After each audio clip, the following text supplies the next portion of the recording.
Gonna go to Ottawa, Jonathan? Yeah, How old are you? 18. Is it time to make history? Yeah. Need a change. Don't we need a change? Big change in this world. We're going to Ottawa on the 23rd.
Good evening, everybody. Welcome to this Thursday's episode of House Arrest. We have special guest Bern Beukert and Ben Haab joining Chris and myself tonight.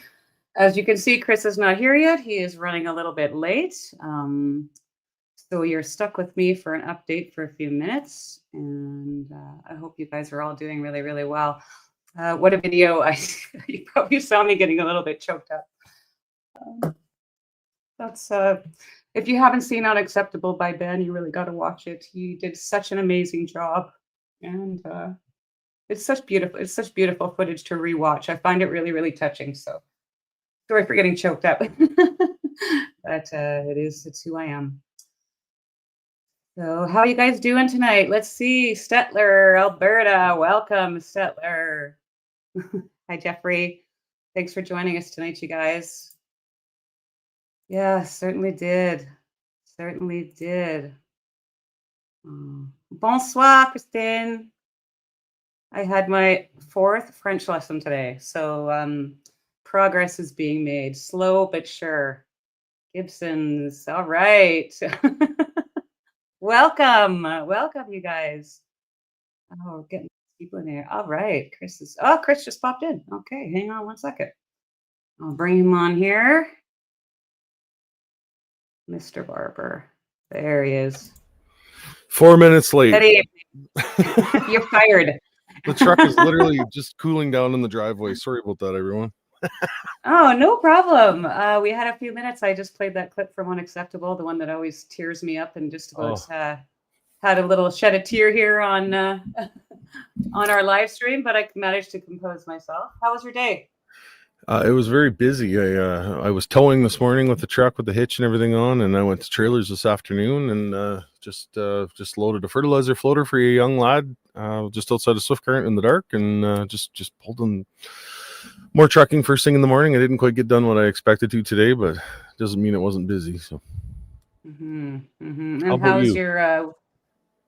My day was crazy. My whole week has been crazy. I'm learning that there's a lot more to doing a podcast and a live stream than just popping yourself in front of a camera.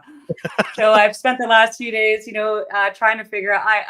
My technological skills are out the window. There was a time, I've said this before, where I felt like I was extremely technologically inclined, but those days are long gone. So I mean, I'm learning how to do things like clipping videos and clipping audio and all that kind of stuff. Nobody can see what Tamara and I see here, but there's a whole list of stuff, and I can tell you it is full on this side because of what Tamara's working on, and I am not part of that part. I've been so busy the last little while. My apologies. But yeah, that's okay. You just have to figure it out for when the baby comes. Because when my grandbaby comes, I might be gone for a week. But I'm Oh depending yeah. on the day that she's born. I'll take all my stuff with me, obviously. So, They'd have to sit oh, and listen to thank me for that you. whole time. Thanks, Sean. I had a great. What's that? What's that, Chris? I said they'd have to sit and listen to me the whole time. That's not going to be fair. Oh man, come on. It's hard to get a microphone out of your face sometimes. Right? I Just know. kidding. Thanks to my son I have Jonathan. to bug Chris about that because literally, I mean, he's always the guy that I'm not talking, I'm not saying anything, I'll stand beside you in support. And that's why you'll always see pictures of me with Chris Barber's chest. Yep. Because he stands beside me for support. But I've gotten better at that. I guess I've matured a little bit, if anybody could say that. Mm-hmm. Mm-hmm. And any updates from your probation officer this week? Well, a little bit of trouble.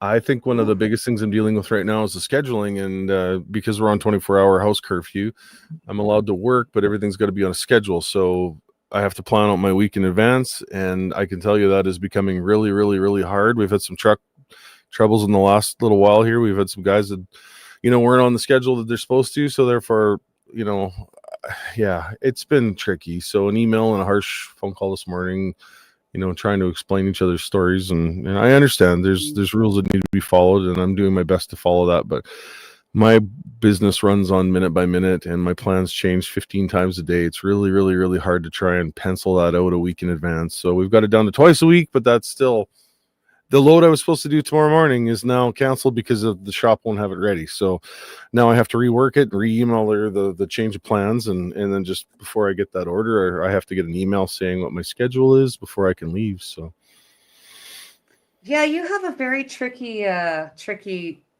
type of job for probationary or house arrest measures. I mean, your day could change on a dime, really, right? it has, yeah. And I explained that to her this morning, and she has a job to do, so she has protocol that she has to follow, and I completely understand that.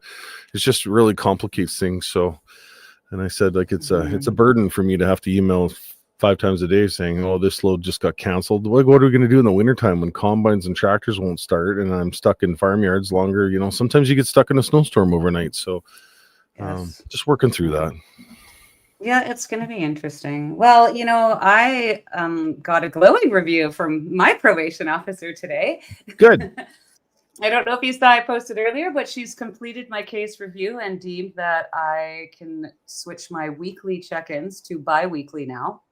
Ooh. And if I'm still a good girl and I stay a good girl, in about 6 months they're going to reassess again, and then I could get to monthly or bi-monthly check-ins with my probation officer. So that's good. We made some progress today, and I feel like not that she's going to be helpful, but I feel like she's not going to work against me, and that she's willing to just try and work with me. So good. I mean, it's just a lot of mutual respect, I think, too. And honestly, I mean, these people got to get a chance to sort of feel us out and see what the type of people. I think that's the big thing. Yeah. Yeah. Yeah, we're not the big dangerous criminals, are we? That's everybody in the media has made us out to be. So, well, that depends on who you follow on Twitter, my friend. We got some mean tweets coming up for you later on today, ladies and gentlemen. Oh, I got some doozies for you today. You're gonna laugh your butts off. That's gonna become my favorite part. I think I did get one of yours uploaded, Chris. I don't think I got the other ones up yet. But, okay, I got a few here. What did I do with my phone? Excellent. Yeah. I have to mute this thing before it starts going off because it's been a busy day. problem. I see there's lots of comments here going so far. Hi, everybody. I see the names of the towns coming in. I love seeing that. It's nice to see so many people from across the whole country and even the U.S. And we've seen stuff from overseas, too. That's pretty cool. Yes, it is very cool. Okay, so I got just a couple of things I wanted to chat about real quickly. First of all, I wanted to do a shout out again to Ruby Kennedy, who is modding our chat. Say hi, Ruby. I saw you pop up a little while ago, but thanks a lot to what you guys don't know is that she actually handled the Facebook when I was blocked from it, the Facebook page. She's done a lot of writing and a lot of articles. She's always, anytime I call on Ruby, she's right there to help me with anything I need, and it's so appreciated.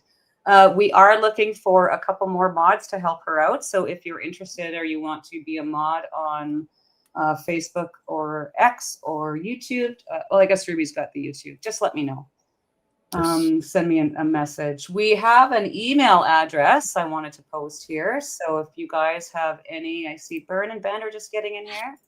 Nice. So if you have any emails, suggestions, comments, questions, hate mail, you can email us at 18house.arrest@gmail.com.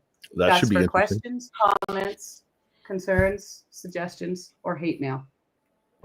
Yeah, we're going to we'll do a segment on mean emails after Oh, I got some nasty ones there. I see Jim Cox is in the comments here from Red Deer. Jim, I hope you look over the shoulder here and you see that calendar on the wall. That is your calendar with the 24 mod that you have, that you race, and the big red banner is on the back quarter panel of it. Jim, I that thing is there for a purpose. So it's good to see you in the comments, buddy. Isaac, keep on trucking, buddy. Stanley, New Brunswick, headed to Winnipeg. Wow, Nice. that's quite a drive. I'll be trucking to Piapot, Wow. Saskatchewan tomorrow, and then up to Cabri, and then down Ooh. to Swift Current, and then up to Dinsmore, and then out to Patricia, Alberta. There's my schedule for You're tomorrow. so lucky. You know where I get to go tomorrow? To the food bank and back. Can I get there with Big Red? I heard there's some. We can grab a bite there maybe on my way through. I'll be through Medicine Hat sometime. Ask your probation officer. Ask Yeah, your I'm sure probation that officer if you can stop. I got a fire meeting tomorrow night. I'm loving my community service. You know, it's really fun to be down there. And of course, with me learning French, I mean, I must look hilarious back there because when I'm working in the warehouse, I'm grabbing, you know, all the food and whatever, putting it where it belongs and reading all the labels out in French. Oh, so nice. that I can try to remember. But, yeah. The future 6 Prime months, Minister of Canada, everyone, Miss Tamara Leach. Never say never. Eek. I guess I can take that now. And there's also one more thing I wanted to bring up was our good friend Chaba is having a fundraiser this weekend in what's it, Beamsville. I've never heard of Beamsville, Ontario. I'm not sure where that is, but this is most likely a group of our friends that are hosting this for him. So I assume it's down in the Niagara region somewhere, but please correct me if I'm wrong. Chaba, as you know, had his charges dropped finally after 3.5 years of lawfare. And so he's free and clear as far as his charges go. However, he does have some legal fees that he still has to cover. And so they're going to do this fundraiser for him on Saturday in Beamsville. As you can see here, you can RSVP. Ticket info is at niagaralocal10-4.com. So I'll try to remember to post that again later. That's the Saturday. Is just southeast of Grimsby, Ontario, in the Niagara region, as you said, just west of St. Catharines. I can't wait to meet that, guys. No, I can't make it to this one. However, I will say I have had the absolute honor of playing with this band before when we did a fundraiser for Jay. Remember that in Niagara? And so Full Maletti was the band that I went and jammed with, and we did a show to raise money for Jay's legal fees too. So great band, just so much fun to watch. I can't wait for the opportunity to play with those guys again. Nice. So hopefully you guys can't hear all the banging upstairs. My grandsons are home, and my youngest grandson. Be quiet. I just had to quickly, before we went live, run upstairs and ask him to stop driving his little car around because it sounded like an earthquake down here. So let me know if it does get louder. It's too distracting. So far, so good. Without further ado, I've got a clip here that I want to play, and then we are going to bring on Ben and Bern. So hang on one second. And is affected by this in some way, and it's all negative. So my swamper and I are both from the Peace region, Fort St. John, British Columbia, northeastern British Columbia. I had to reset my odometer, so I don't have exact kilometers, but I've been telling people 4,300 kilometers from home right now. Long way from my kids, miss them. They're all not feeling very well right now, but at the same time, every mile has been easier every mile, I wouldn't say easier, but we've had the encouragement to keep going every kilometer because there's been so much support every step of the way. most of us wouldn't be here if we didn't have a support network back home who believes in this cause. Most of us wouldn't be here if we didn't have wives at home who are 110% behind us. So thank you to Heidi and my kids. My kids are happy I'm here. My 10-year-old is like, finally, we're doing something. That was his take on this. He's just so tired of hearing us talk about COVID and about all the mandates and how tired we are of stuff. And he's excited that Dad's here, even though we miss each other, right? So we couldn't be here without a support network and without people back home praying for us and people back home cheering us on and sharing this and building that sign that you guys see behind you and doing the lettering and filling my tanks and on and on. It's never ending, and every guy here has a story like that. Well, somebody you'll see on TikTok is Big Red. His code name's Big Red. We've all got handles on the road because you have to if you're a trucker and you're in a convoy. You have to have a handle. So his handle's Big Red. Chris Barber, great guy. I had the chance to talk to him and meet him. And there's so much unity already, and it's just going to spread, I think. Every guy here is going to go home a little bit different. Every guy, for having seen all this stuff, you don't go home the same. And so we just want to inspire. Oh, thanks, Bern. Hey, guys. Welcome, Bern and Ben. I'm so excited to have you guys on our show. Thanks so much for agreeing to come on. Nice touch playing that clip, getting me emotional right for the opening I bell. know, me too. Did you see me? It's really hard not to get emotional when I watch any of those video clips, and yeah, I might need a moment. And then you run across Welcome. clips that you really haven't seen. Like you run across fresh stuff still that you have not seen since you were there. Yeah. How many times have you watched the movie or the documentary Unacceptable, guys? Probably. I think I'm 14 or 15 times now, and I could watch it again tomorrow and I would still find the emotions that I did the first time I watched it. 100%. Yeah. Hats off to that Absolutely. guy. Right? Yeah, that's right. Definitely watched it a few times when we did just the theater tour alone. I think we were 20 some deep into watching the documentary. Mm-hmm. And that was so fun. Great. Like I mean, Ben can corroborate this. This was so fun because you went out to all these different theaters and all these different towns and cities, and every theater had a different feel to it. We remember a couple theaters where we're like, they're gonna throw something at the screen and break the screen when certain politicians came on the screen. But, Oh, this is we the never best. had to pay for a screen, so that was good. No. Unbelievably emotional. And then when everyone that I was at, the amount of people that you got to just to visit with, the like-minded people and the stories that people told, like we were in, I think I did that one on my own that night in British Columbia, didn't I? Wasn't it? Where was that? That was Chilliwack? down by Salmon Arm or something, wasn't it? Yeah, they asked me to come, and so I was the honorary person there. I think it was just me, wasn't it? Ben, you weren't there, right? Yeah, that one didn't work out with our schedule. There was another screening somewhere else at the same time. So I'm glad you. We weren't allowed to be in the same room together for most of these either. I think there was only one or two where we had to have legal Eagles present so that we could go within Calgary. Yeah, like we still had conditions then. So Kevin, Hughes and watched Unacceptable 4 times. Repping a shirt from Ben there. I don't know if you guys can see that. Nice. I got the hoodie over here. Me too. I should have grabbed that. Oh, the one about the I shoulders? am Unacceptable. I have the sticker on the top of my cabinet, but it's on the other side away from the thing there. So right. But I do have it. And where are you at, Ben? You're traveling right now, aren't you? Yeah, I'm somewhere in between Puerto Rico and the Bahamas. Oh, nice. It sucks to be you. Yes, it was terrible, terrible. No kidding. Yeah. Well, why don't we have a little start at the start here, Bern? And obviously you and Ben knew each other before the convoy, I'm assuming. And that's so if you want to just, Tamara. Yeah, okay. Well, we want to hear it. We actually, our kids went to the same school. I've known one of Ben's brothers since I was in my early 20s. Another one of his brothers for 15 years. I'd never met Ben till Arm Prior. Oh, really? Wow. Yeah, and actually my cousin Braden did the introduction because Braden knew Bern.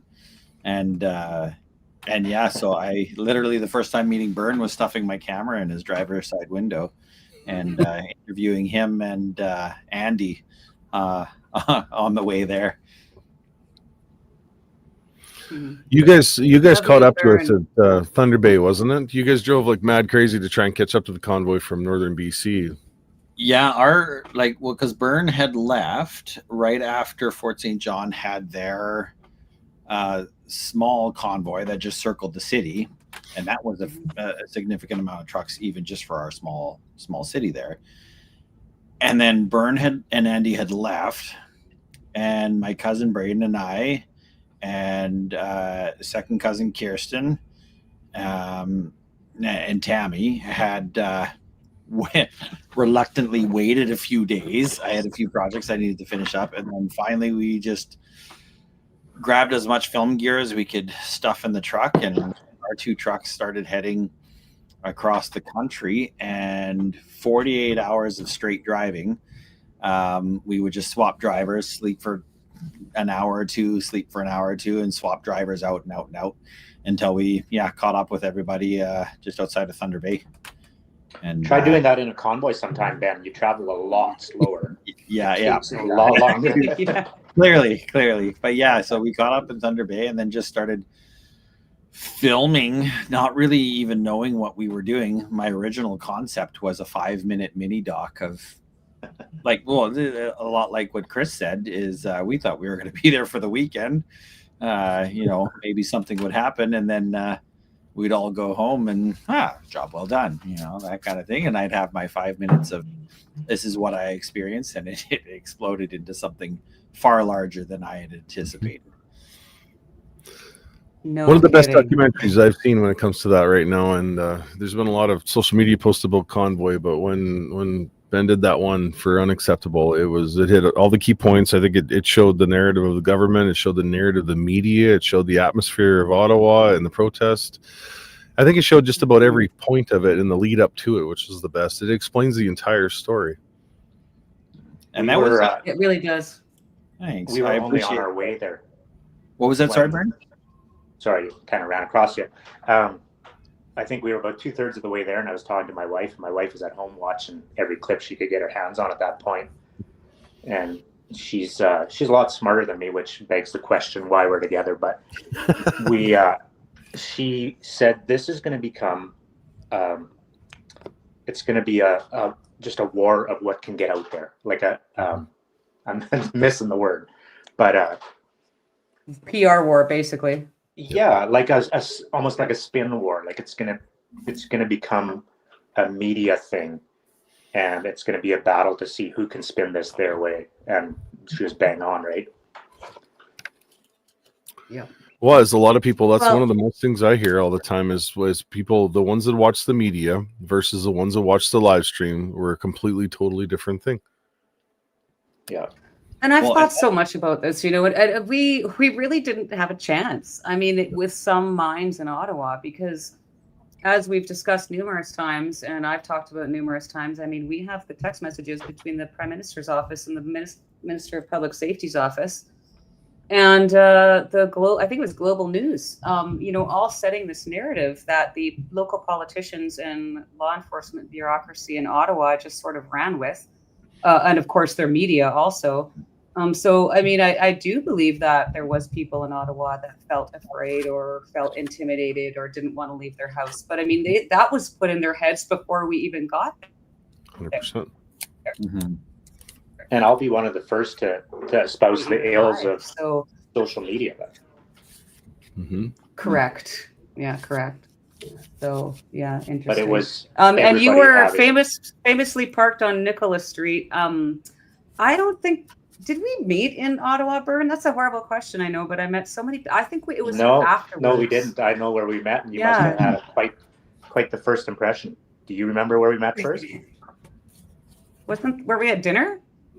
No, I met Chris and Kenora on the way in, but I did not meet you until I believe Calgary on I remember running across you in a hotel lobby for some of those block leader meetings, but yes, didn't actually shake your hand, I don't believe. And then you must have had a weird first impression because we did a premiere in Calgary, but there was also, what was that event that had Christina Anderson at it? Oh There yeah. were a Yes. number of Yes. people there that same weekend. So I run into you That's there.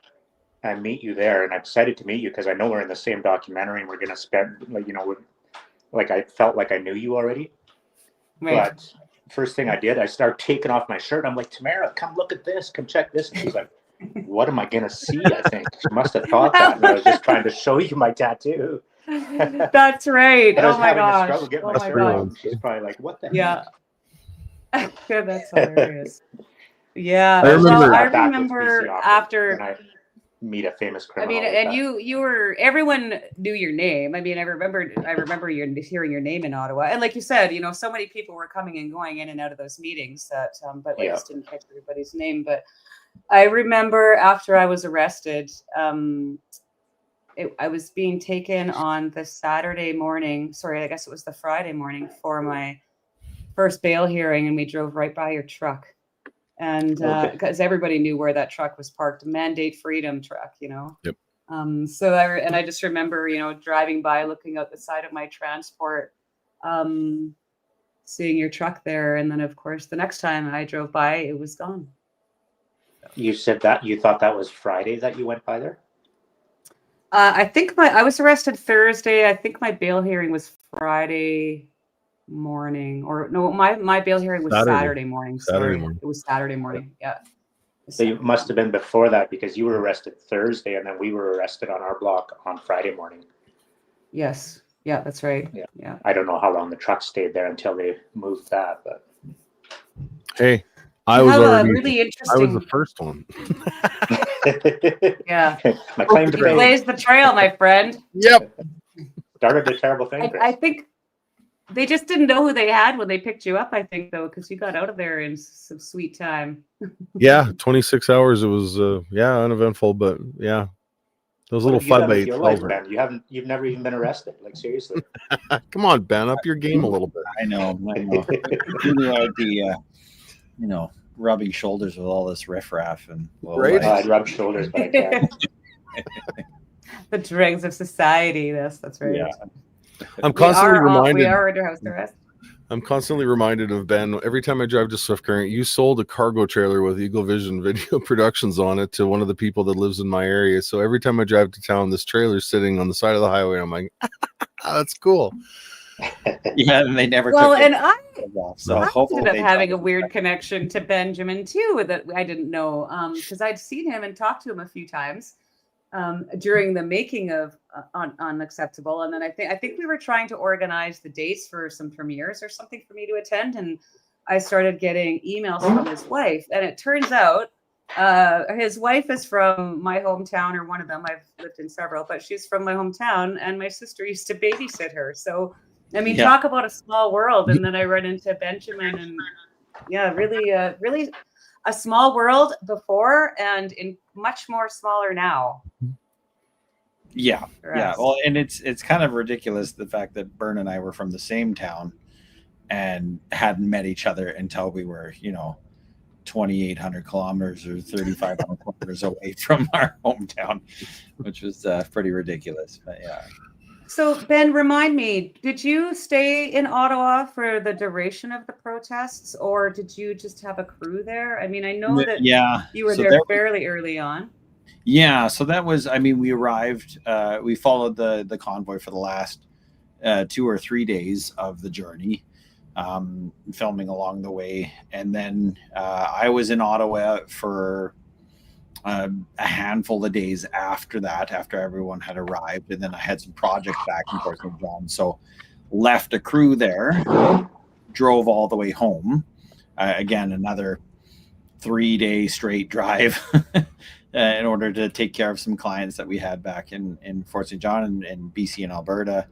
And then we started on our way back so that I could finish out the filming and relieve our crew that was there. And then on the way back is when all the arrests started. So that's when we shifted our journey. So instead of driving all the way there, I started hitting some of the trucks on the way back. Like we met up with Pretty Boy in Saskatchewan. Spencer. Yeah, Spencer. I'm trying to remember where we met up with him. He was on the way home.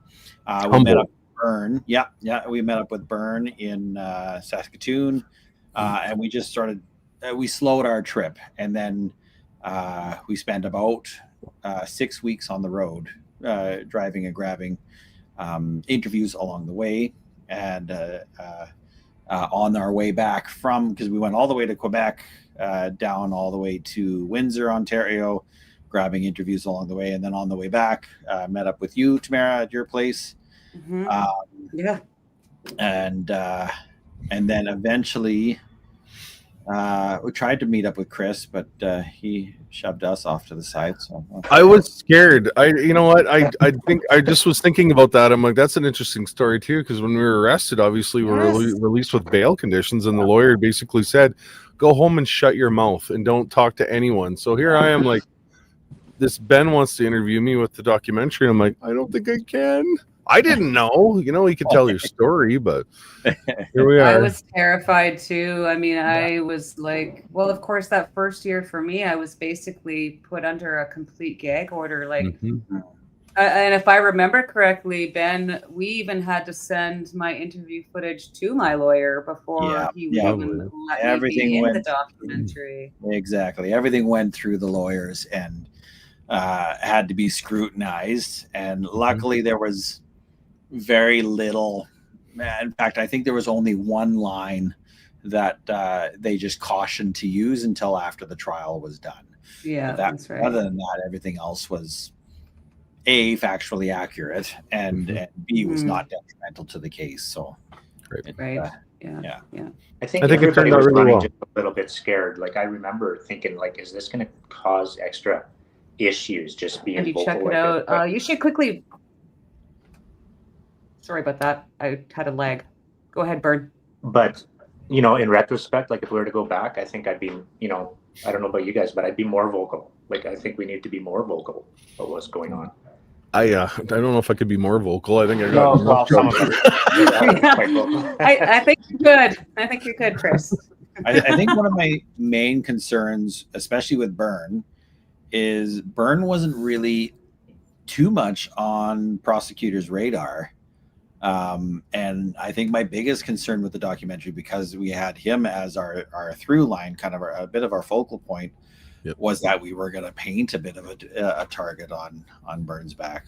So, yeah, it was definitely a concern of mine, but I appreciate you sticking it through, Bern, anyways. And we got the documentary finished with you as the focal point without it having adverse effects on everything that happened with your trial. Well, it was pretty nerve-wracking. Continuation of the whole thing, right? Like, I was thinking earlier when you guys were talking about how people set out from wherever, and Chris, you were thinking, like, will they be there for a weekend? You know, Ben, you thought you'd do a 5-minute special. Tamara, I'm sure you had similar thoughts. Like, we were so naive, or so, I guess, really unprepared. It was so grassroots and so new, you know, something that had never been done before. And so I just remember thinking, like, talking to Ben, and I had those same thoughts running through my mind. I'm like, man, is this gonna cause issues? And I'm like, you know what? This was started in faith, and let's finish this in faith. Like, we made a big step. We know why we did it. Let's just carry it on. Like, we know it needs some media. We know it needs some attention. We'd like to wake more people up. Let's just carry on one day at a time, right? It was exactly that. Yep. Anyone in convoy felt the presence of a higher power watching over us. And I think that was more, you know, you don't put that many vehicles in a row and make it that far without a single incident, especially in the dead of winter and the dead of snowstorms. When we took 17, you went the North Road, didn't you, Bern, up 11? Yeah. You know, in the winter in Ontario on 17 and 11, one of some of the most treacherous driving you can possibly imagine with snow squalls. And, you know, we were watched over completely 100%. What do you think our top speed was? 670 kilometers? 70 kilometers, yeah. Maybe. It was hard navigating it. Remember that? It was, you know, you'd start to get lags in the convoy. There'd be big gaps in between them. So you would back them down to 10 kilometers an hour until everybody caught back up to one another. And That was probably the hardest thing, was navigating that and then communicating back and forth from the radio and watching the line of communication follow its way back. Do you remember that? Well, you like, that's like those games that you would play as kids, right? Like where you sit in a circle and you whisper something in somebody's ear and it goes around the circle and you see how Telephone. how it changes as it comes around. I spent a lot of time somewhere in the middle of the convoy, and so you'd hear stuff from the front and then you'd relay it to the back, and then you'd have to correct it though, because everybody's like, a lot of people are hearing it differently. And so you're trying, like, it was stretched out so far, sometimes you have to jump it 2 or 3 times because our radios ran out of range. And so it was a never ending, just a challenge. Like, it's amazing that it happened the way it did. And there were so many people just spontaneously jumping in. If it would have been just a set convoy starting from BC and going to Ontario, it would have been one thing. But everywhere you stop, there's half a dozen or 20 small vehicles and a few trucks joining in, some with radios and some without. And so it was a logistical nightmare, honestly. Mm-hmm.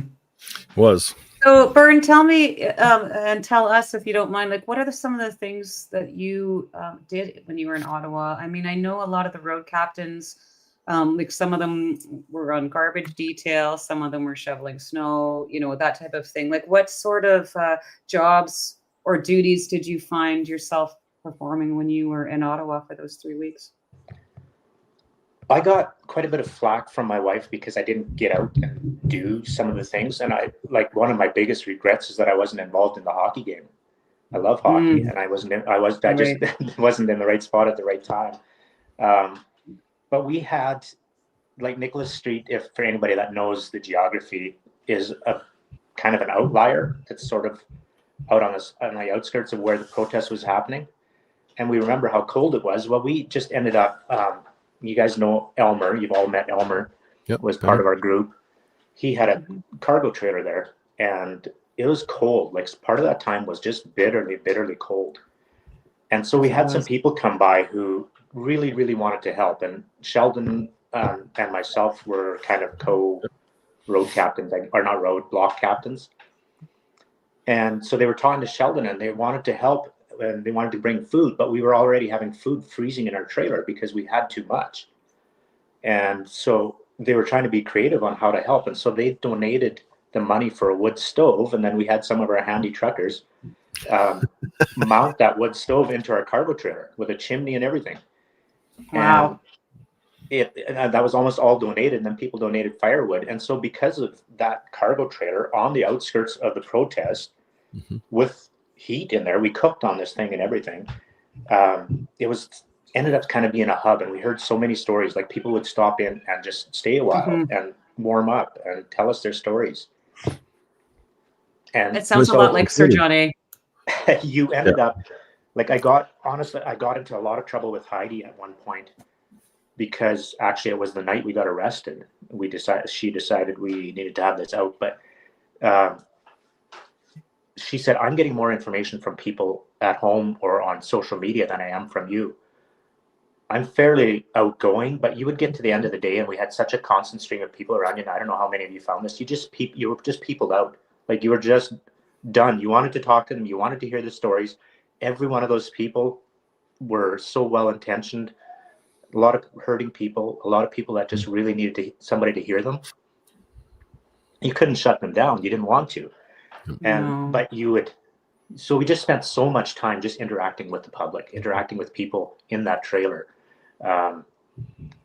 It's very exhausting. Like, I mean, especially when you're talking to people on such an emotional level like that, because people in Ottawa weren't coming up to us just saying, "Oh, hey, how's it going?" I mean, lots of them would, like, grab us and sob on our shoulders, or be crying and thanking us profusely. So, I mean, it's a constant energy exchange when you're doing that. And I agree, it can be really exhausting.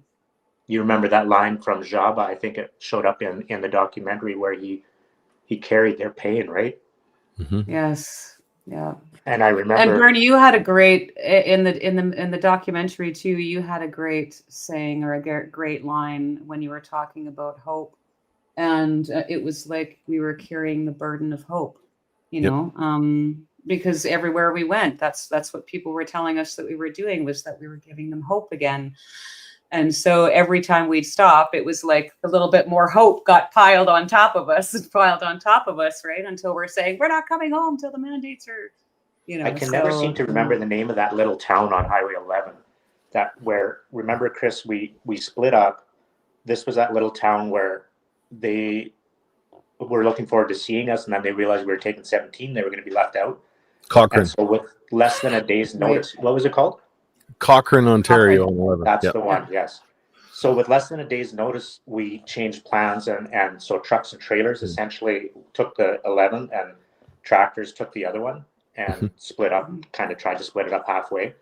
And we got an amazing royal welcome in that town and had a great evening there. Showed up at like 10 and 11 o'clock at night, and people were basically like, it was like a carnival type atmosphere. They were competing to feed us. But it was like that at every stop. There was a long, lonely stretch of road after that town the next day when we started towards Ottawa, and it was like now we're sort of in the home stretch. And that's where I remember it. Just, you could feel it through the whole lineup. Like, the radio had been pretty busy, people chattering, people having a good time, and you could just feel. Yep. You just felt the weight.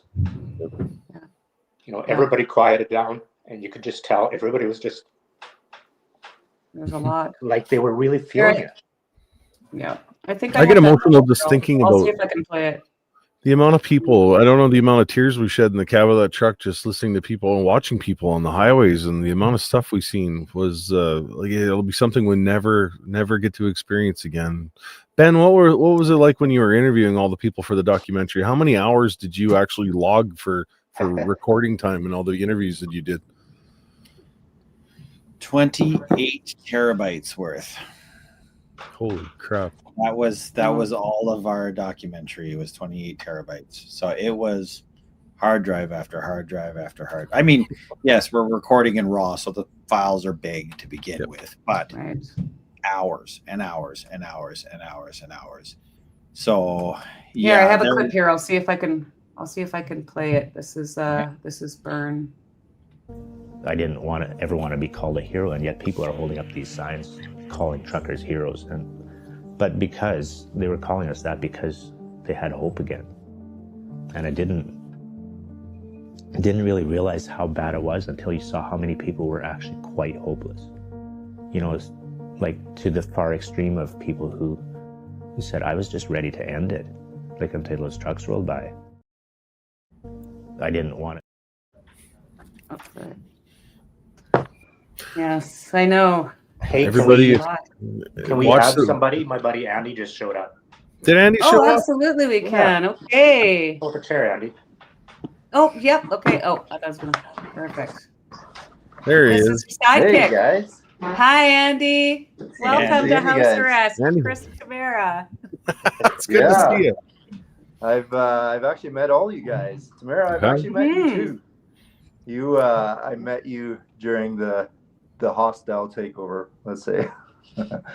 Andy and Bern were in the you won't remember that. There was you probably met about 1,000 people there in one day. But yeah, no, that's good. Well, it's good seeing Bern you guys. said he was going to try and convince you to come on tonight, and I was like, I don't know, he's pretty shy in front of the cameras, but no, here he is. It's good to see your face. Yeah, that's right. And so you could, Andy, tell us about your experience. I mean, you obviously knew Bern, or you worked with Bern before you left, and so what motivated you to jump in the truck with him? Well, oh man. Well, it was I had to bring back some memories from quite a while ago, but what it was, I think along with everyone else, there was just that hopelessness. There was nothing really happening, right? There was little sparks going on in the country, little things, going against this agenda, and but it just felt like it wasn't enough. There was like Jordan Peterson. We heard of him a couple times, but nothing. It seemed like we were alone, right? It was just us doing our thing. here in our little communities. We'd set up our own little things. How do we, you know, how do we fight this thing? And then it was just, everything came together. You guys set this up, and it exploded, right? It was just boom. It was, and thousands, if not, you know, millions of people later on, all of a sudden we've seen this hope and we want to do something. Andy was even more of a last minute decision than I was. I think I had kind of concretely made up my mind to go about a week before convoy. And Andy, I don't think it was more than a couple of days. It was 2 or 3 days. I think, yeah, what was it? It was on a Friday we were leaving. And we ended up leaving on Sunday. Oh yeah, that's right. Yeah. Mm-hmm. Yeah. No, it was a fast decision and well worth it. Yeah. But again, thinking that we were going to be gone 2 weeks tops, right? Right. Yeah. Exactly. Well, I mean, nobody would have even imagined 3 weeks. I mean, if we would have started this thing and said we'll be in Ottawa for 3 weeks, I mean, I don't think, you know, we would have had quite the turnout that we did or the support that we had, because we certainly did not expect to stay that long, and nobody was going to plan to leave their homes for that long. So you're right. It just grew into something. Chris mentioned before that everywhere we went, it seemed like you couldn't. There was definitely, the presence of God was in and through this thing, and it's a coincidence, I know, but my time from leaving till time back home was 40 days. It wasn't, you know, that has biblical significance, I think. Yes. Wow. I was there. I think a week less than you were. Yeah. Bern had stayed a little longer. Just his truck was impounded, and so right. They wanted us to leave. Get home then, Andy. Take our trucks. Yeah, that's right. Yeah. So I don't think we haven't talked about this yet, but Bern, you were arrested, and what were you charged with? Mischief obstruct property.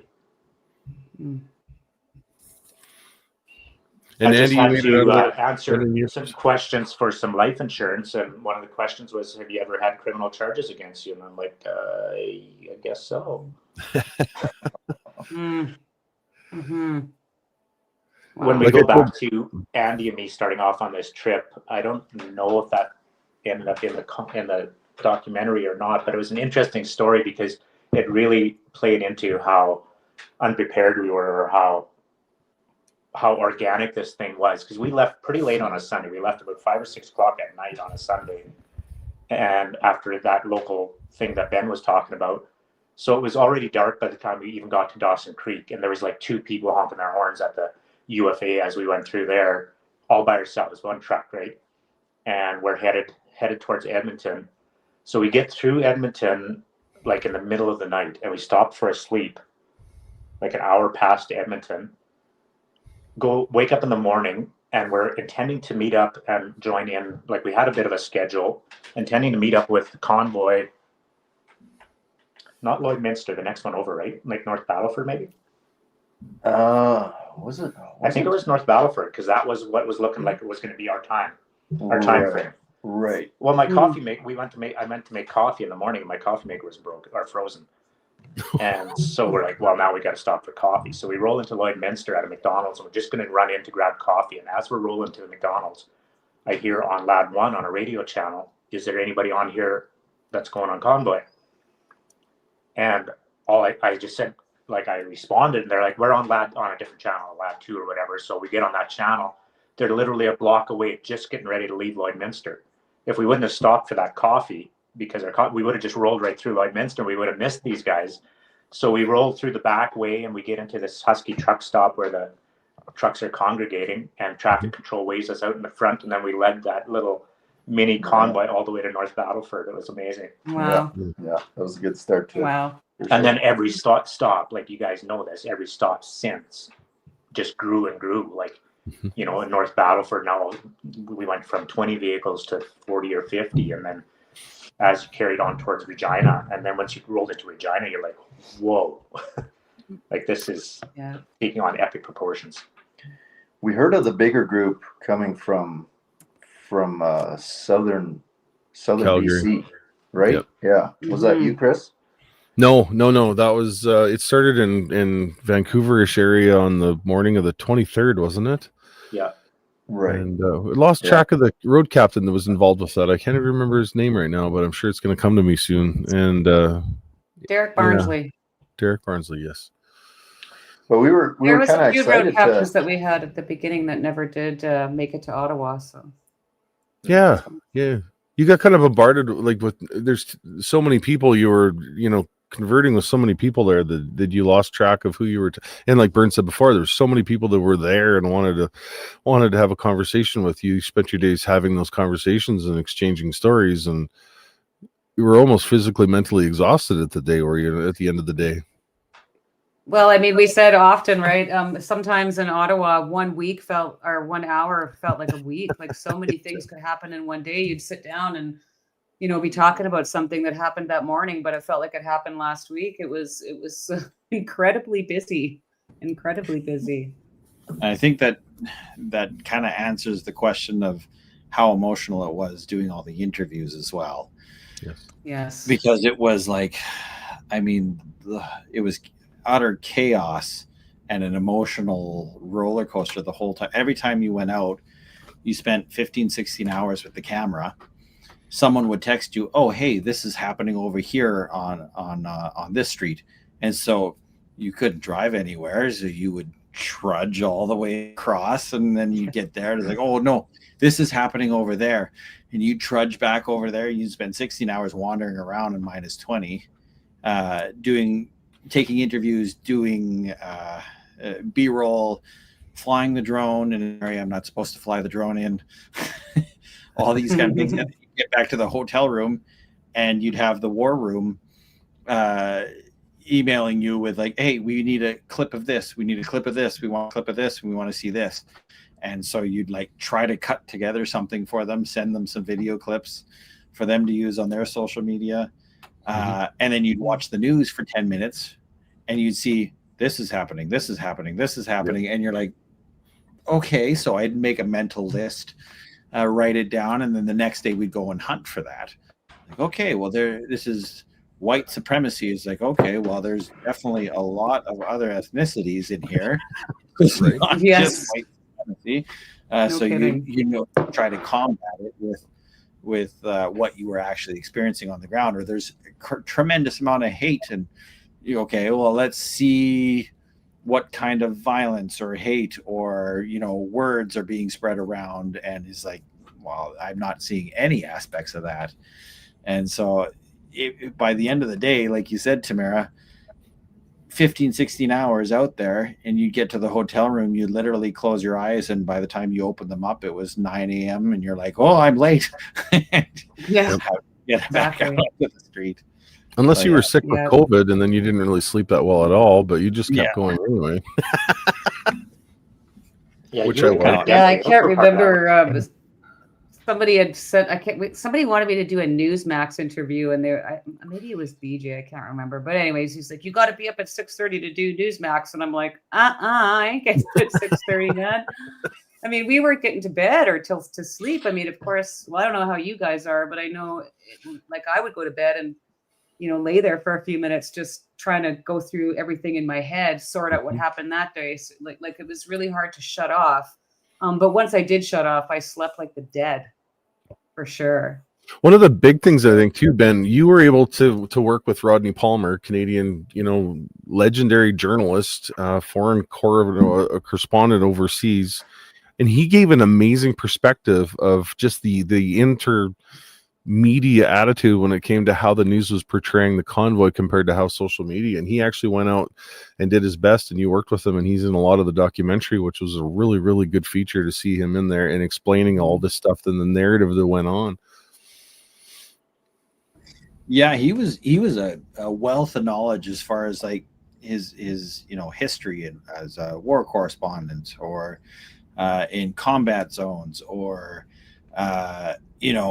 controversial type things like he had covered I'm trying to remember if it was the swine flu outbreak It was, that had happened. And so I'm trying to remember what news story it was, but overseas. And so he had dealt with something very similar to what was happening with COVID. And so he approached everything working with us, approached everything just like it was a regular news story. And so he was seeing, and especially with his background being with CBC, CTV Global, he had a laundry list of news agencies he had worked with.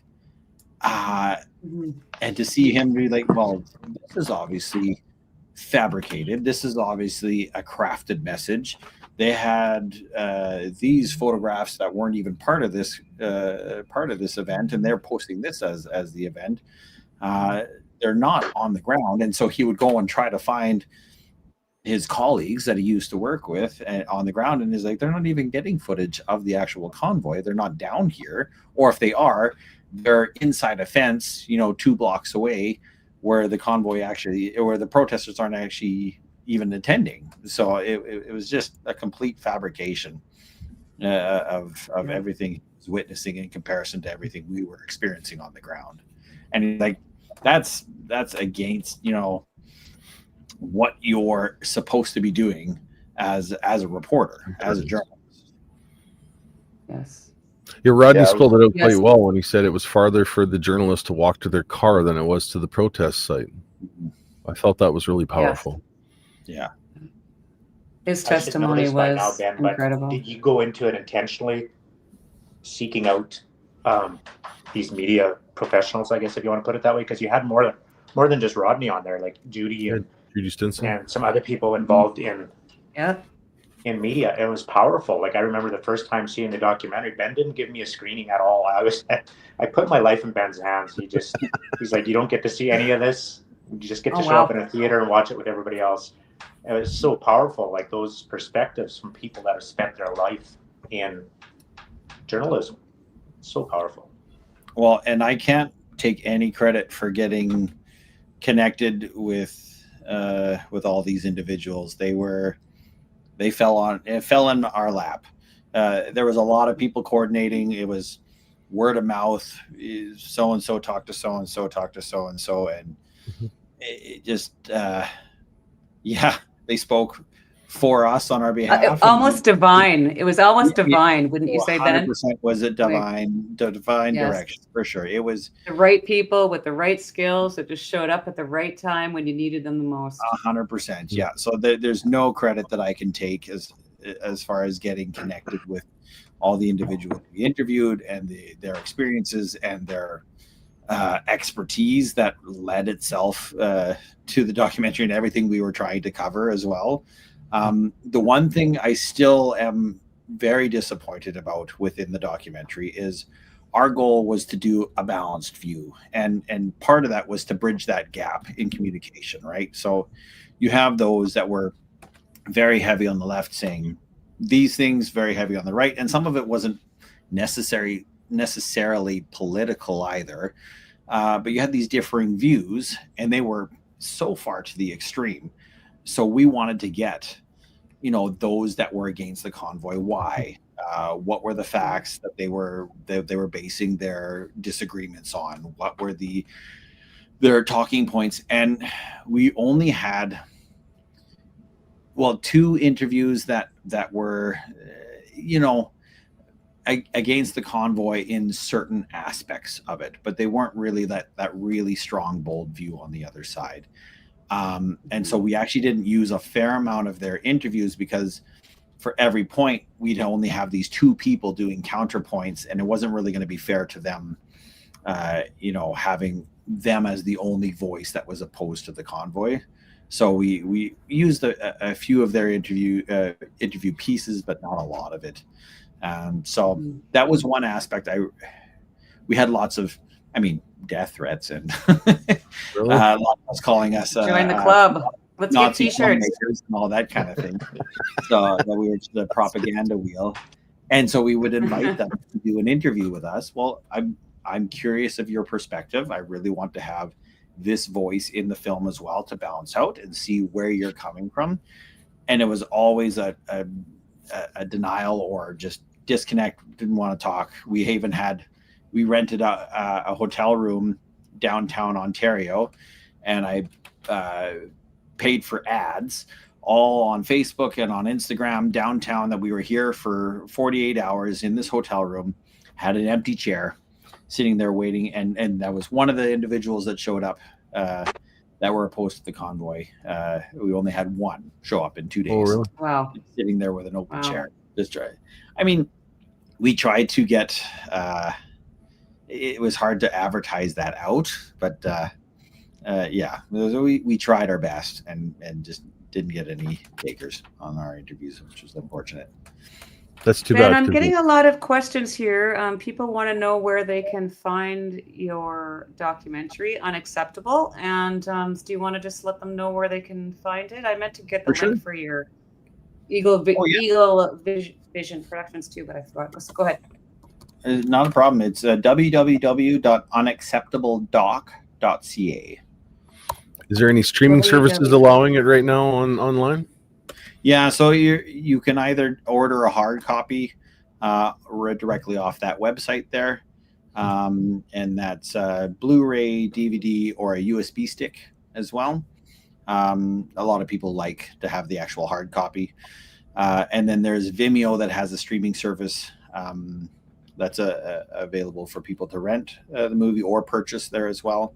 And then you can stream it on Amazon Prime, but only in the US, UK, Japan, and Germany. Canada. Wow. Isn't that interesting? They don't want it, eh? Tell Sorry, us a I just little want to bit about confirm that. that was www.unacceptabledoc.ca. That is correct. Okay, perfect. So Okay, tell so us a little bit about that. Amazon, or you can't watch it on Netflix or Prime in Well, Canada. Correct. So basically, Canada has what's called a non-self-submission route for Amazon, for Amazon Prime. So we can submit it to Amazon for the US or globally, and then those countries can select it's approved to be played on their platform or not, whereas Canada has to seek out the documentary. So what they typically do is they allow people to do a self-submission to the US, and if it gains enough popularity, then we'll receive a letter saying, hey, your documentary has gained some traction in the US. We would like to also include it in the Canadian version of Amazon Prime. But I doubt. Okay, so everybody, there's your calling right now. If you're in the United States and you have Netflix or Prime, you can actually watch Unacceptable and make sure people know about it, that you want to see more of it. And then maybe we can get this streaming in Canada, where it's badly needed under the censorship that we live under. Even I'm if just they going to don't- give you a word of advice, though. If you sit down and watch it, make sure you have a box of tissues very close, because you're not going to make it through the first 5 minutes without No. crying. I assure you. I was in Saskatoon for the premiere with my parents, and my mother came up to me afterwards and grabbed my arm, and she said, "Yeah, I think I went through a range of every emotion." She said, "I was sad, I was happy, I was proud, I cried, and I was mad." Yeah, She absolutely. absolutely loved it. I remember us showing it at Bikers Church in Ottawa the Mhm. first time, and it was one of the first time I'd met up with some of the people that we spent some of that time on Nicholas Street with, and I looked over at my buddy Scott, and I thought he was going to have a heart attack. I just saw Melissa in the chat, by the way. Yes, She's Miss in Missy. Israel right now, I think. So Oh, very cool yes. for her to show up. Hi, Melissa, if you're still here. I hope you're having a great trip. Be We're still safe going to over keep there. bugging you about not coming up to Fort St. John, Melissa. She's And the now I I've got actually had people- asked if she could come on with you guys, because I thought that she would be such a great fit. I mean, you guys had so many interactions with you. Well, I think you met her at Bikers Church, and Yeah. So, anyways, but we'll get her on again with you guys next time. One of these episodes, we're going to have Melissa McKee on and some other people Absolutely. on to explain the backstory behind, Bern, you were arrested. Let's get into this, because you were firsthand right in this. You were arrested. Yes. And what was your story after you were arrested, and how was the Bikers Church in downtown Ottawa involved in that story? I guess some of the credit would go to Sheldon Beckman. Shout out to him from Manitoba. He was our block captain, and he had found Bikers Church earlier on just as a way to pass the time. You know, somebody that, you know, if you're a churchgoer back home and now you're stuck in Ottawa for a month and you're looking for some of that connection and some of that, you know, just somewhere to go and worship. And so he had found this church, and I don't know how, I mean, divine appointment again, right? But Melissa and Rob had been very, very outspoken against a lot of these measures, and they'd had to make some tough decisions. Like, are we going to pursue this? Are we okay with what's going to come our way if we speak out? Are we going to be okay? And they really, really felt very strongly that just there's always room for one more was their tagline. You know, when we're faced with limits on how many people can be in our buildings and how many, and yet their church, and you guys have all been there, is in it's in a tough neighborhood. It's in a neighborhood that has a lot of felt needs, and they minister to people with some serious issues on a daily basis. People that depend on that church for food, for clothing. And if you've ever met Melissa, for instance, like that woman has a heart the size of Texas. Oh my gosh. She's a powerful girl. And just an ability to love people where they're at. Yes, she does. And so carrying on to, so we had all gotten a little bit familiar with Bikers Church through our time there. And then when our block got hit, and as far as rounding up these criminal truckers, our block was one of the first ones to get hit. It was early on a Friday morning. So now you've got people, you know, like 3/4 of our block lived in their trucks. So now our trucks are impounded. Where are we going to stay? And so they had lined up, and it was through some people with some organization behind the scenes that were lining up people to house us, people to take you in, people that were actually begging just for some interaction with truckers. Like they were asking, like, can you send a trucker our way? We'd love to host a trucker. Like they wanted to get to know some of us. And there's not enough time to tell all the facets of this story, but one lady, it's very interesting, a lady that had brought us a full turkey dinner while we were there. And then Tamara, you had mentioned, you know, you're holding these people. These people come by and they tell your stories, and they're heartbreaking stories. Yeah. And she fed us this turkey dinner, and then outside, that was inside the trailer. Then outside the trailer, I remember holding her for about two minutes as she just cried on my shoulder. Yeah. Yeah. She wanted to help, and she had been arrested 3 times for trying to get in to see her dad in an old folks home. Wow. Who was in a situation where he was having, I think, a bit of early Alzheimer's or what, I don't know if it was early, whatever. He recognized his daughter, and he could not wrap his mind around why his daughter wouldn't come to see him, not understanding that she was being barred from seeing him. And it was heartbreaking. Mm-hmm. Then fast forward to us being arrested. There's always talk about inside jobs. Sheldon was missing the day we got arrested. He and another guy from our block drove home to Manitoba for a chance. They got a chance to go see their wives. They went home, and I think it's an inside job. I think Sheldon knew something we didn't. He steers another guy in who gets there just in time to get arrested. That was what was his name? Art. Art. Yeah, Art. yeah. Art. I call Art that left his trucker because he got there literally on Thursday and was arrested Friday morning. Got his window smashed. Like, just rolled in just in time to experience the worst of it. Anyway, so Sheldon's not there. So now it kind of fell to me to try and make the best of this situation. Not me, but, you know, like I was a block captain. And so it got to be about 10 o'clock at night on Friday, and everybody had found a place to sleep. And I'm like, oh, I don't have a place to sleep. Where am I going?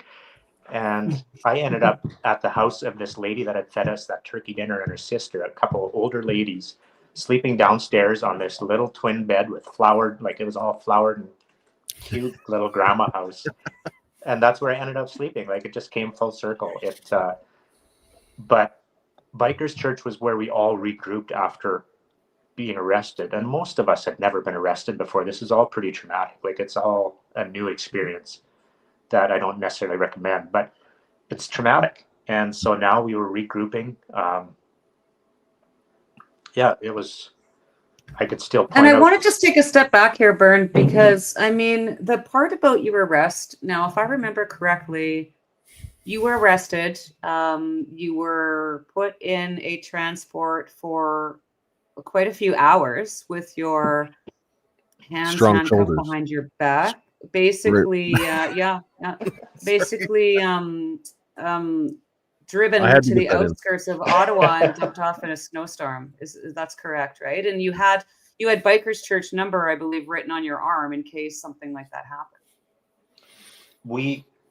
But what time were we arrested? Like Andy got to watch a lot of this because we had. Well, I took a lot of videos. Yeah, me and our buddy Paul.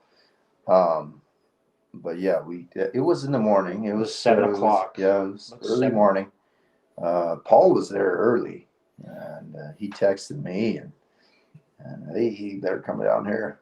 You know, it's going down. And so I rushed down, and sure enough, wow, what a show!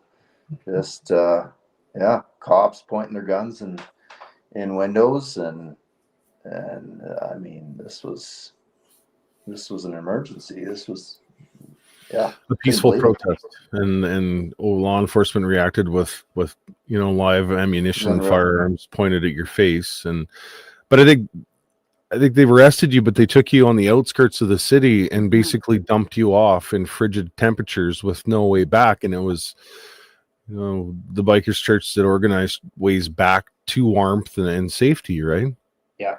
And it's interesting how you can zero in, I don't know, it's a survival instinct, I guess, to just focus on what's going on in your bubble and not even, I didn't even notice until later on, like a later video or photo somebody sent me. I didn't realize there was a guy on top of a flatbed 15 feet in front of my truck pointing a machine gun in my cab as I was being arrested. I had zero idea. That didn't register. Wow. I was just focused on those 5 guys pulling me out of my truck. Just unreal. Yeah. So the total elapsed time was, I think it was in the neighborhood of 3 to 4 hours from the time of being arrested till the time they kicked us out. They fingerprinted us, wanted us to sign some paperwork. Didn't sign this paperwork. They told us when you walked out of the gates, don't turn right. You're going back into the red zone. You'll be arrested again. Turn left. Luckily, most of us did have phones back with a bit of charge or whatever. So then we called for a ride, and it took a while. And then we found our way back. And the time frame was such that when I got out, I was just able to catch my family on their way to school, like being 3 hours apart in time, right? And so they had already heard that I'd been arrested. But then I was able to call them on their way to school and say, hey, I'm out. I'm good. There were some pretty horrific and things. That was your son's birthday, wasn't it? Yes. It was your son's birthday, if I remember correctly.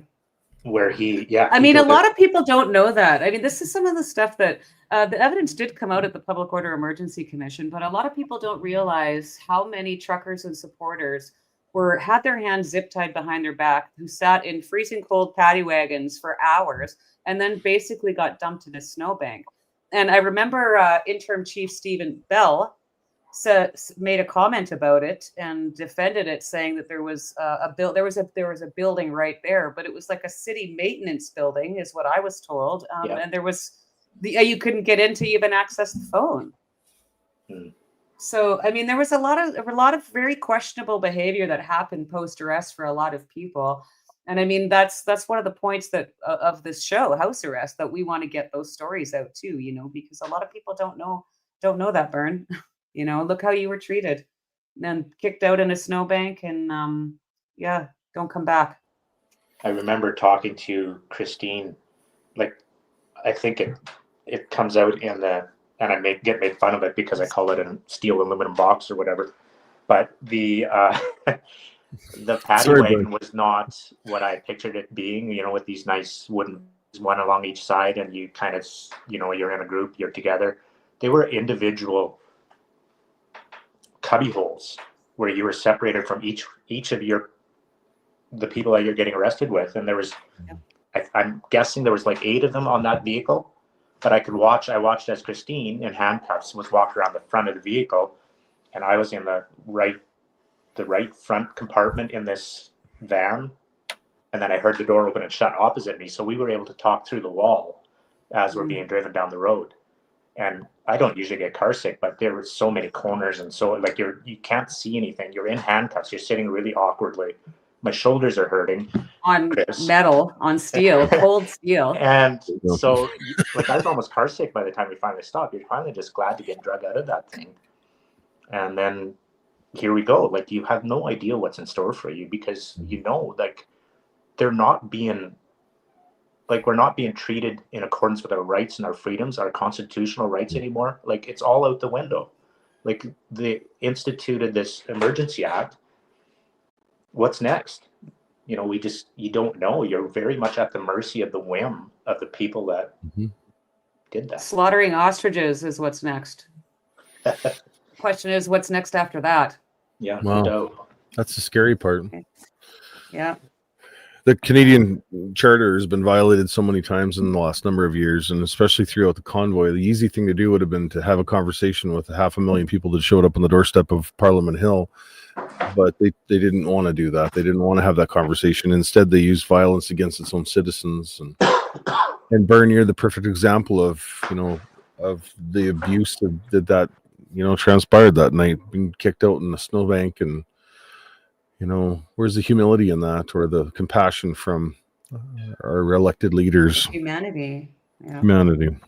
And Well, yet if I remember correctly, it was end of Steve it. Bell, the interim chief, that was going to hunt down everyone involved in the Freedom Convoy and sanction them financially. Remember? Yeah. But We were going to hunt them down and be punished. That's what his words were, I believe. we had, I remember a friend in my church who was very adamant that we needed to stop arguing on the basis of the charter. We needed to use the Bill of Rights.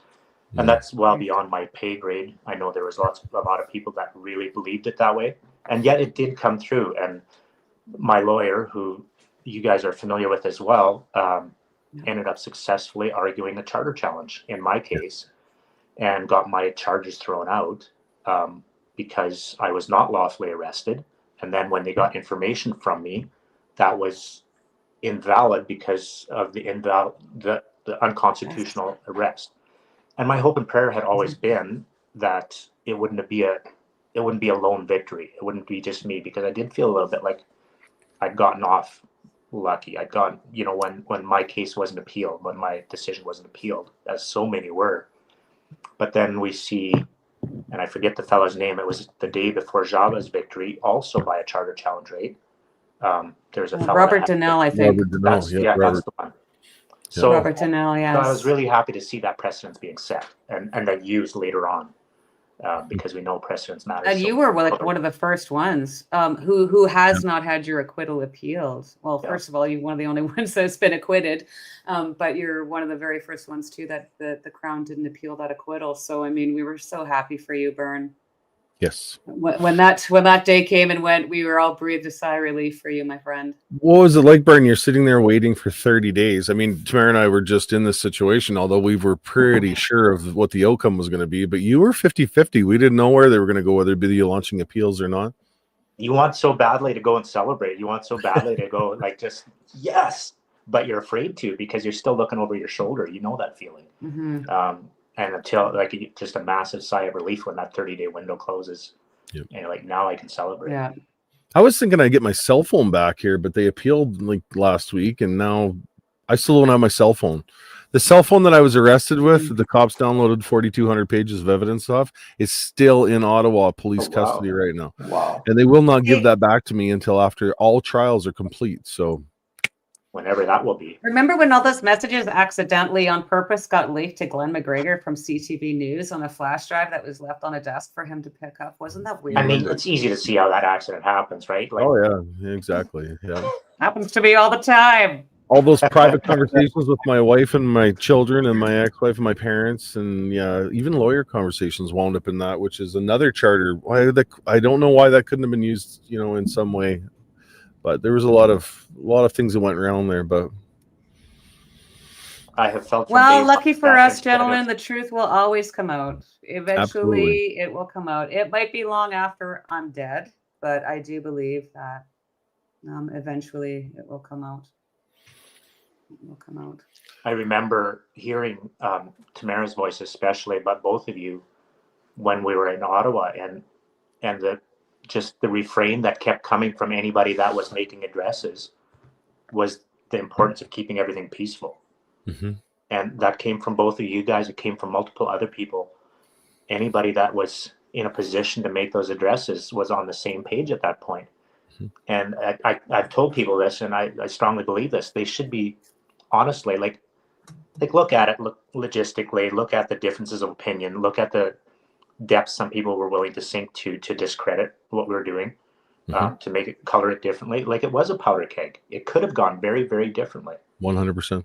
And so why not give you guys a medal for how that turned out, instead of persecuting you for months and years on end through our court system?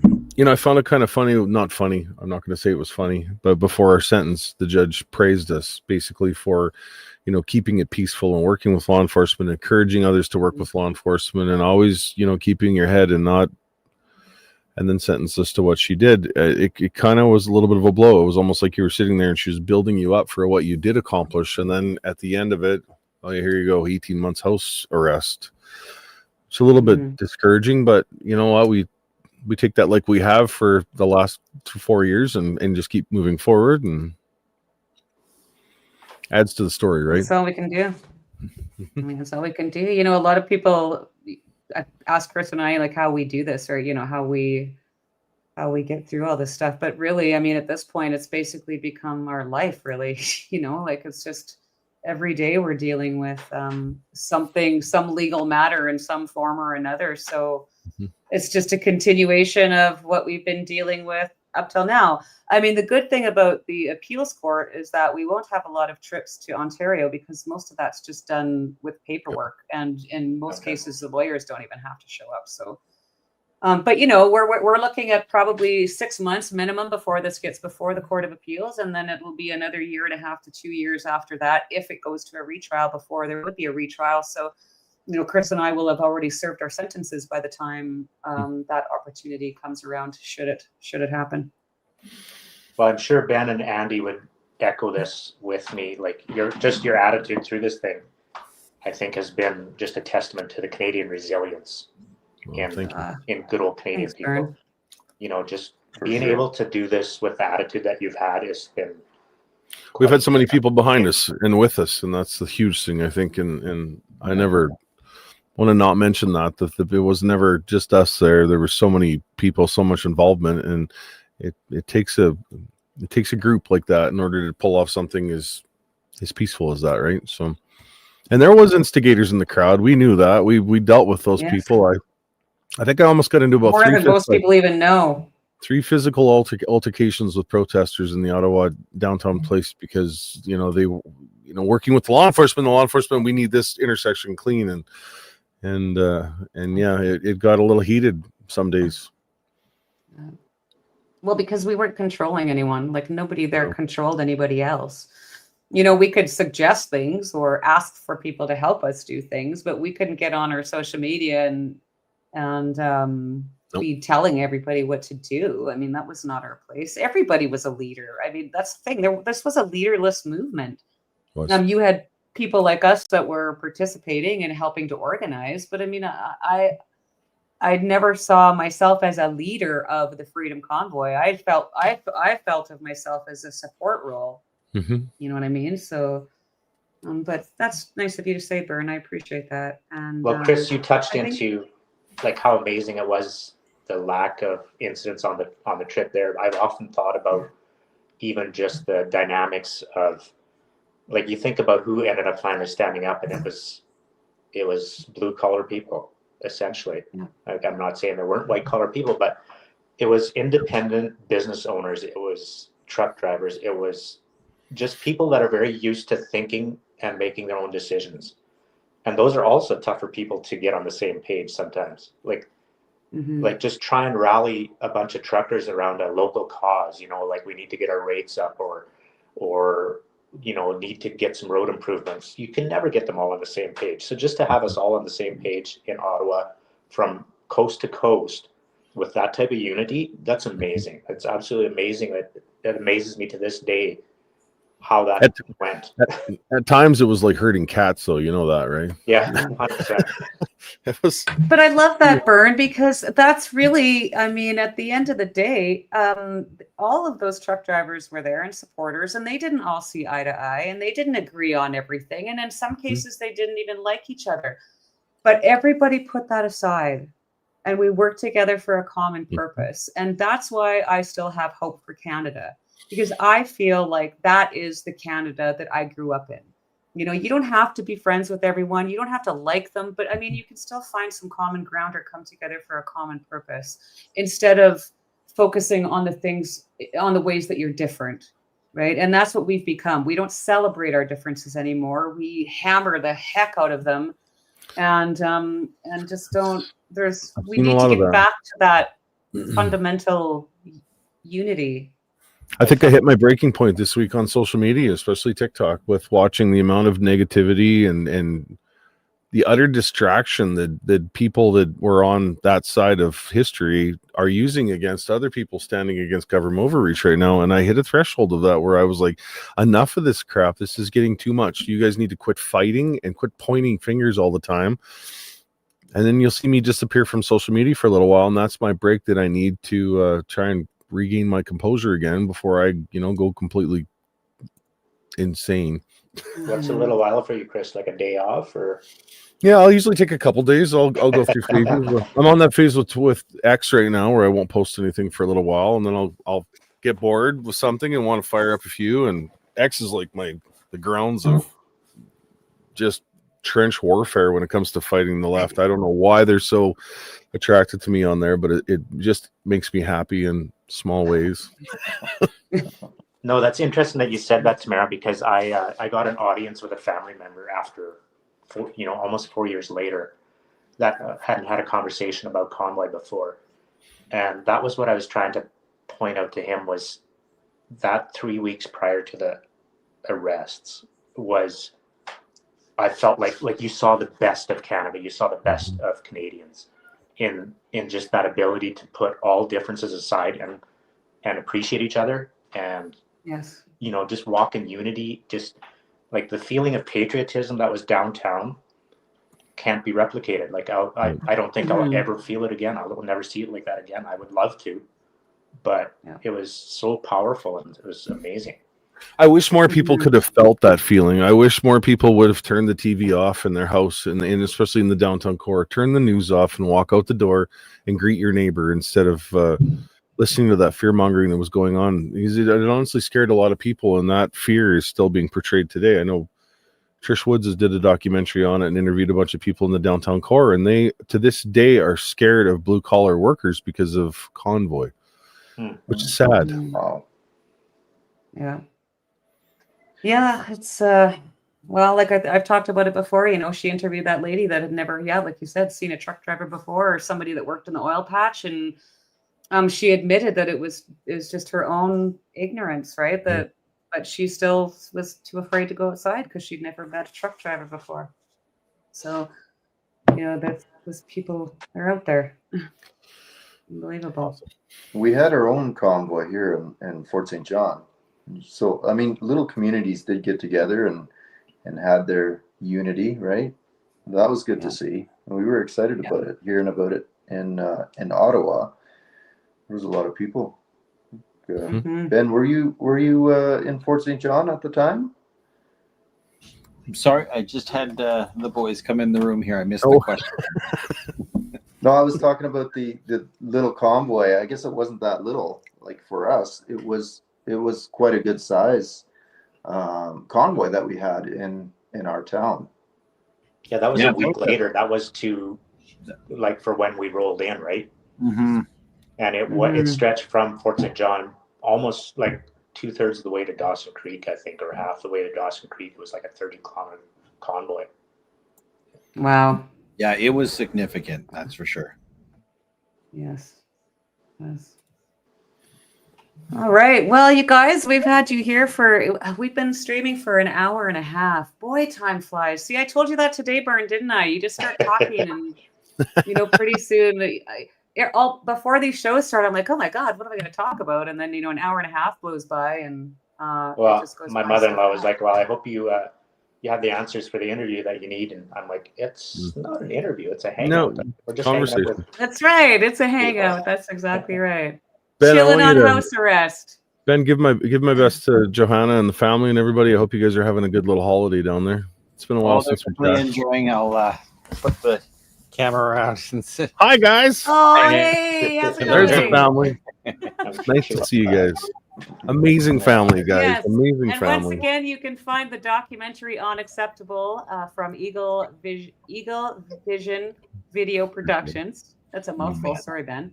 At That's all good. www.unacceptabledoc.ca. So check that out. You guys are going to love it. And please let us know what you think. So Ben, Bern, Andy, I can't thank you guys enough for coming. We definitely have to do this again. Thank you so much for joining us and taking time out of your days to come and visit Chris and I on our house arrest. Thanks, guys. Appreciate it. Thanks It's for been having us awesome. Good to see you again. Appreciate it. Take care. Take care, guys. You had to hide for me too, there, Ben. Bern, sorry. Yeah. Yeah, I will. Thanks. Take care. Yeah. Bye. Well, that was pretty Wow, awesome. That was so much fun. Yeah, tell a joke or something. I'm going to load up some mean tweets here. I seen a couple comments in there asking about Big Red. So the forfeiture on Mhm. Big Red is coming up on, I believe it's November 26th. I might have got my dates mixed up, 24th or 25th, 26th. I believe it's the 26th. We have another day of hearings there. We're still up in the air with that right now. It's going to be a big legal battle, but Big Red is not safe from the courts yet. So there's still quite a bit ahead of us on that, and because of the delays and the court time, postponed. November 26th will be another day yet for hearings, and then we're still waiting on a judge. We need to make a bunch of arguments, and she needs to come up with some decisions on whether the Ontario government can forfeit a piece of property out of another province, especially when that piece of property was never seized in the act of the alleged crime. So lots there, but we appreciate You're all not the going support on in that. person. You're not going there in person, are you, Chris? You're attending that virtually? Yeah, I'll attend that virtually. I've made enough trips to Ottawa that I'm just happy staying on the prairies here. And most people know Jonathan's truck was involved in an accident here a couple months ago.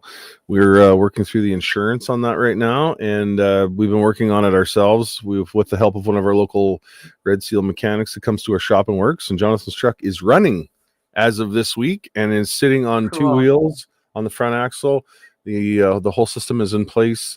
The hood is in Moose Jaw. An amazing custom body shop in Moose Jaw has repainted the parts truck hood for Jonathan's truck and painted it white.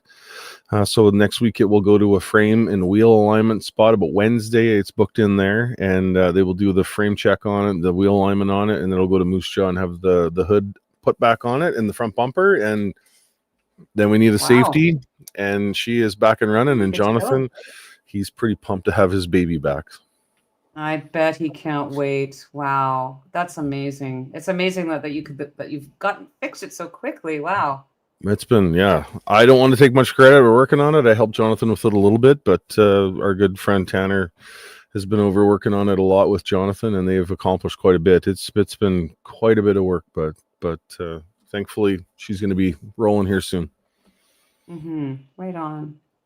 Okay, well, I got some mean tweets loaded up here, you guys. This is I hope we can do this more often, but I found some real doozies here today. So I found 4 for me today, and Chris sent me one. So I'm going to bring up this lovely lady here. I'm sorry, Whoa. these are hilarious. This lovely lady, the nerve of this criminal. She's talking about me. This is about me. I made a post on Remembrance, or the day before Remembrance Day. So here she is. The nerve of this criminal to make that post when she took the freedoms away of all the people in downtown Ottawa. She couldn't be any more disgusting. She really fortunate we had real freedom fighters that fought for our freedom that enabled her to be a fool in downtown Ottawa. Isn't that sweet? Thank you, Barb. Oh, Barb. Barb. Karen. Yeah. Oh my I'm not gosh. meaning any disrespect to Karen's out there, by the way, but No Karens. So this was a funny one that I saw today where somebody called me like the "see you next week" name.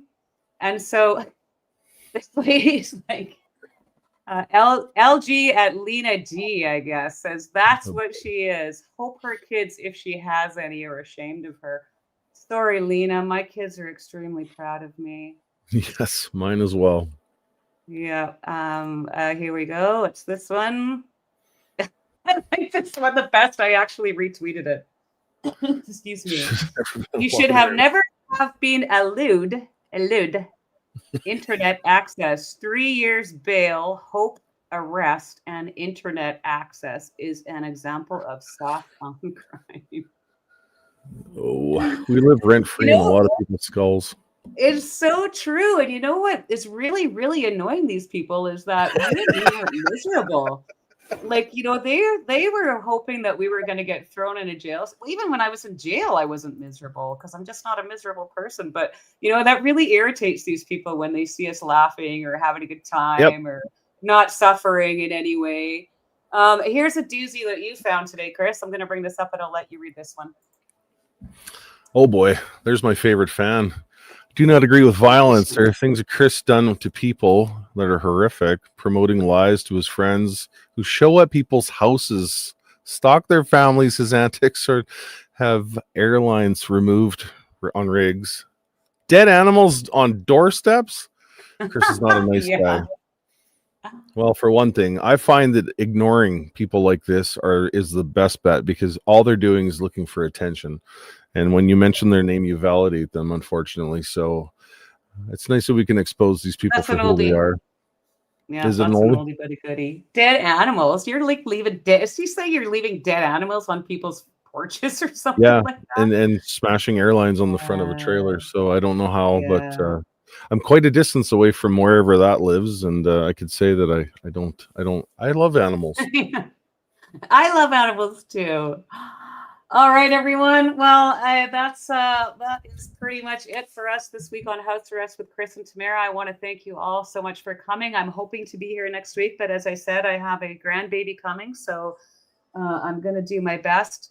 One more time, I wanted to put out our email address, 18house.arrest@gmail.com. So please feel free to send us your questions, your comments, guest suggestions for the show, and of course your hate mail, because you too could be featured on House Arrest in our Mean Tweet segment.